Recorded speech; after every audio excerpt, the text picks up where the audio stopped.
हरि ओं नमस्कारः। ज्ञानानन्दमयं देवं निर्मलस्फटिकाकृतिम् आधारं सर्वविद्यानां हयग्रीवमुपास्महे। स्वतःसिद्धं शुद्धस्फटिकमणिभूभृत्प्रतिभटं सुधासदृचैर्भृद्युतिभिरवदात त्रिभुवनम् अनन्तैस्त्रय्यन्तैरनुभीतहिंसाहलहलं हताशेषावद्यं हयवदनमेडी महिमः। सर्वेभ्यः नमस्कारः। अद्य पुनः अस्माकं यत् काव्यप्रकाशग्रन्थः वर्तते तस्य ग्रन्थस्य भूमिकापि जाता, मङ्गलाचरणोपि सञ्जातः। पुनः इदानीं मङ्गलाचरणस्य यद् व्याख्यानं वर्तते तस्मिन् व्याख्यानविषये चर्चां कुर्मः। तत्र नियतिशक्त्या नियतरूपा सुखदुःखमोहस्वभावा परमाणुलाद्युपादानकर्मादिसहकारिकारणपरतन्त्रा सदृशा न च हिद्दैवतैः तादृशी ब्रह्मणो निर्मितिर्निर्माणम् एतद्विलक्षणा तु कविना वाङ्निर्मितिः अत एव जयति जयत्यर्थेन च नमस्कारः आक्षिप्यते तां प्रत्यस्मिन् प्रणत इति लभ्यते इति एतद् अनुच्छेदम् इदानीं अनुच्छेदस्य व्याख्यानं कुर्मः। नियतिशक्त्या किमस्ति? एतत् पूर्वं यद् मङ्गलाचरणे दत्तं वर्तते, कवेः या भारती, कवेः या वाणी वर्तते, कवेः यन् निर्माणं वर्तते, यस्य निर्माणं धारयति भारती, तन्निर्माणं किञ्चित् यद् ब्रह्मणः निर्माणं वर्तते तेन वैशिष्ट्यं विशेषतरं किं तेन अत्यधिकं सामर्थ्यं दधानः वर्तते। पुनः इदानीं ब्रह्मणः यन् नियमः वर्तते तस्य नियमस्य का व्यवस्था इति अस्मिन् अनुच्छेदे पश्यामः। नियतिशक्त्या नियतरूपा। ब्रह्मणः यन्नियमः वर्तते स नियतिशक्त्या अर्थात् शक्ति यत् शक्ति वर्तते, शक्ति निश्चिता शक्ति वर्तते तत्र। अर्थात् यत् ब्रह्मणः नियमः वर्तते तस्मिन् नियमे किञ्चित् एकं नियमनं वर्तते। अत्र इदमेव स्यात्, तत्र तदेव स्यात्, तदतिरिक्तं तदधिकं किमपि न स्यादिति तस्य नियमः। यदा वयं मनुष्यं पश्यामः तदा वयं सामान्येन ज्ञानं कुर्मः। प्रायः मनुष्याः तत्र किञ्चित् एकं सामर्थ्यम् अस्ति, निश्चितं सामर्थ्यं वर्तते, तदतिरिक्तं तदतिरिच्य किमपि कर्तुं न शक्नुयात्, न पारयति मनुष्यः इति तस्य नियमः। तो ब्रह्मणोपि कश्चन नियमः वर्तते, तो तस्मिन् नियमविषये इदानीं वदामः। नियतिशक्त्या शक्तेः नियमनं वर्तते। शक्तिर्नाम तस्य किञ्चित् एका शक्तिः वर्तते। शक्तिर्नाम यन् ब्रह्मणः निर्माणः वर्तते तस्मिन् निर्माणे किम् अपेक्षितं, कियन् मात्रात्मकम् अपेक्षितं तदेव तत् कर्तुं शक्यते। किं यद् यादृशी मात्रा अपेक्षिता वर्तते तदेव तत्र स्थापयितव्यं। किं भवति, पूर्वस्मिन् युगे कश्चन अधिका विचित्रा मात्रा स्वीकृता स्यात्, परन्तु अस्मिन् युगे या सर्वस्मिन्नपि युगे एकं नियमनं वर्तते कि एतदेव इयदेव स्यादिति नियमनमासीत्। तथैव नियतिशक्त्या नियतरूपा। यद् रूपं वर्तते, यत् स्वरूपं वर्तते तदपि स्वरूपस्यापि नियमनम् अस्ति। वयं पश्यामः कोऽपि मनुष्यः तत्र कृष्णवर्णीयः तु भवति, परन्तु नीलवर्णीयं मनुष्यं द्रष्टुं न शक्नुयामः, भवत्येव न।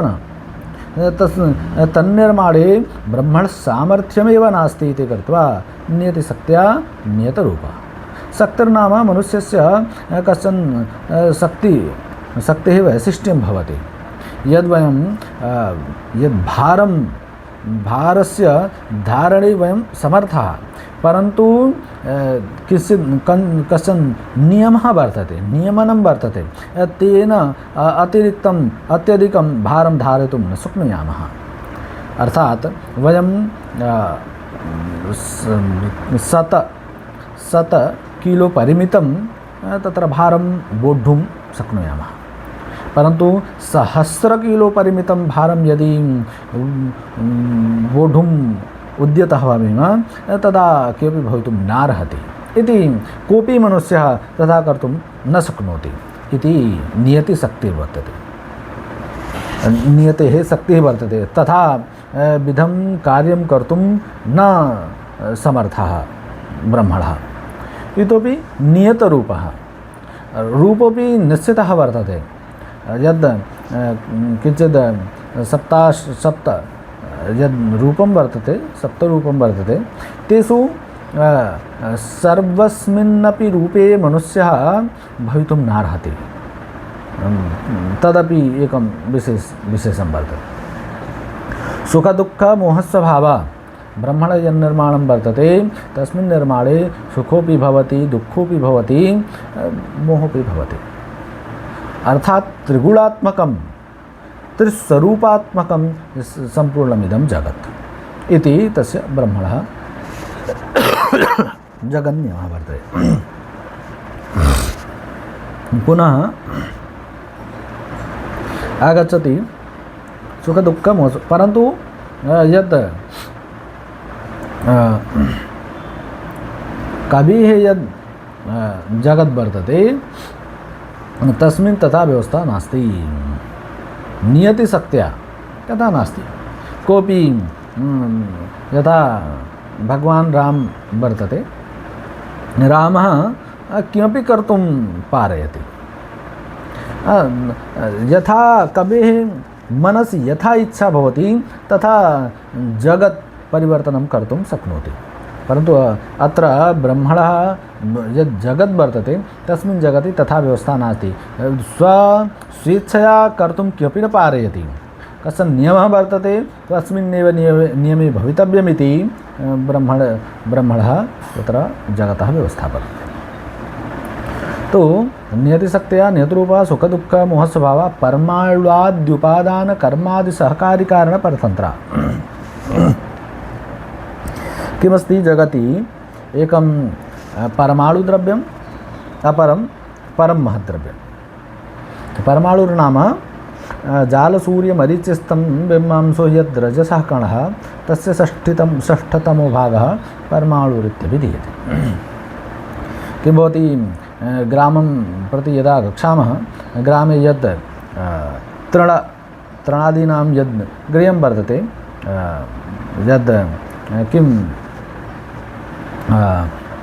घोषः भवति, तस्मिन् घोषे किञ्चित् छिद्रं भवति, येन माध्यमेन सूर्यस्य यानि किरणानि भवन्ति तानि प्रायः कश्चन किरणानि कानिचित् किरणानि तत्र अन्ते आगच्छन्ति।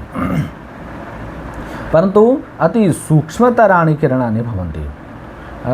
किमस्ति, तद् यत् छिद्रं वर्तते तत् छिद्रम् अत्यन्तं न्यूनं वर्तते। परन्तु यदा आभ्यन्तरे किञ्चित् धूलिकणानां यद् अधिकता भवति, धूलिकणं यदा तत्र उड्डीयमानं भवति, तो तत् किरणमध्ये यद् आगतं रजः कणं वर्तते तस्य दर्शनं भवति। तद्दर्शनं तु त्रसरेणुरूपेण भवति। त्रसरेणुः नाम किं? प्रथमं यद् मृत्तिकायां यत् कणं वर्तते तस्य कणस्य सर्वोत्तमसूक्ष्मकणः परमाणुः इति। परमाणुद्वय सम्मेलनेन एकं द्यणुकोत्पत्तिः भवति। पुनः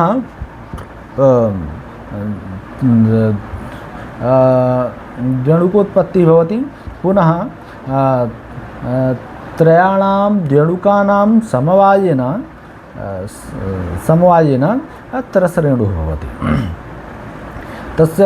तस्यैव त्रसरेणोः दर्शनम् अस्माकं नेत्रपथे आगच्छति, दर्शनं भवितुमर्हति। तदेव तत्र तस्य रूपं वर्तते। परमाणूनां तु दर्शनमेव अस्माकं यत् नेत्रं वर्तते तेन नेत्रेण भवितुं नार्हति। तस्य कृते किञ्चित् किमपि यन्त्रम् अपेक्षितं भवति। अस्तु, तु परमाणु आदि अर्थात् किमपि यद् निर्माणं भवति, किमपि यद् निर्मितिः भवति, तस्मिन् तस्य प्रारम्भे परमाणूनाम् आवश्यकता भवत्येव। तो परमाणु आदि सहकारी कारणपरतन्त्रा किं कारणकार्य सहकारी कारण इत्यादीनि अपेक्षितानि भवन्ति, तेन तस्य निरूपणं भवितुमर्हति। अर्थात् यद् ब्रह्मणः जगतः वर्तते, जगत् वर्तते, तस्मिन् परमाणु पुनः सहकारी कारणकार्य सहकारी कारणादीनाम् आवश्यकता भवति। परन्तु यद् कवेः जगत् वर्तते तस्मिन् तथा अपेक्षा नास्ति, किमपि अपेक्षितमेव नास्ति, सर्वं काल्पनिकमपि भवितुमर्हति। तेषां कल्पनया अपि संसारस्य निर्माणं भवितुमर्हति। किमपि सः स्वतन्त्रः वर्तते, किमपि कर्तुं शक्नोति, किमपि केनापि प्रकारेण तस्य सः कर्तुं शक्नोति। पुनः परमाणुवादि उपादानकर्मादि सहकारी कारणपरतन्त्रा यद् ब्रह्मणः निर्माणं वर्तते तद् निर्माणं परमाणुवादिना तत्र परतन्त्रः वर्तते, तेन विना किमपि भवितुं नार्हति। परमाणुवाद्युपादानकर्मादि सहकारी कारणपरतन्त्रा षड्रसा पुनः षण्णां रसानां समवायः वर्तते ब्रह्मणः जगति। ब्रह्मणः जगति मधुरां लवणकटुकसाय तिक्तरसानां एतेषां षण्णां रसानां समवायः वर्तते। तस्य कुत्रचित् आधिक्यं कुत्रचित् न्यूनता नैकप्रकारेषु भवितुमर्हति। इदम् अस्ति तस्य व्यवस्था। परन्तु ये च रसाः सन्ति तेषां सर्वेषां रसानाम् आस्वादकत्वं नास्ति, केवलं मधुरलवणादीनां तु आस्वादकता सम्यक्तया भवति, सर्वे भोक्तुम् उद्यताः भवन्ति। परन्तु कटु कषायादीनां तु भोजनं भोक्तुं केऽपि न उद्यताः भवन्ति। प्रायः केचन तु तथा सन्ति आजीवनं तस्य भक्षणमेव न कुर्वन्ति, तेषां कृते रुचिकरं नास्ति। तो प्रायः सर्वेषां कृते नास्ति, परन्तु केचन तथापि सन्ति ये स्वीकारमेव न कुर्वन्ति, आजीवनं न स्वीकुर्वन्ति इति, तथा व्यवस्था अस्ति। तो केचन तथा सन्ति येषां मनसि एकमेव रसं रोचते, केचन द्वित्राः रसाः तत्र रोचन्ते इति जनाः सन्ति। परन्तु यद् ब्रह्मणः यत् कवेः निर्माणं वर्तते तस्मिन् निर्माणे नवरसाः सन्ति, परन्तु सर्वेपि रसाः आनन्ददायकाः आह्लादकाः, न कोऽपि मनुद्वेजकारकं न अनाह्लादकारकम् इति तस्य व्यवस्था वर्तते। किमस्ति नवरसरुचिरां तो अत्र व्याख्या अस्ति परमाणुवाद्युपादानकर्मादि सहकारी कारणपरतन्त्रा नवरसरुचिरा परमाणुवाद्युपादान सहकारी कारणपरतन्त्रा नवरसरुचिरा परमाणुवाद्यु षड्रसा न च हृदयैव तैः तादृशी निर्मितिर्निर्माणम्। अर्थात षट्संख्याकाः रसाः तु षट्संख्याकाः रसाः ब्रह्मणः निर्माणे भवति, परन्तु यत् कवेः निर्माणं वर्तते तस्मिन् नवसंख्याकाः रसाः सर्वेपि रसाः आह्लादकाः हृदयावर्जकं वर्तते इति तस्य व्यवस्था वर्तते। षड्रसा न च हृदयैव तैः तादृशी ब्रह्मणो निर्मितिः।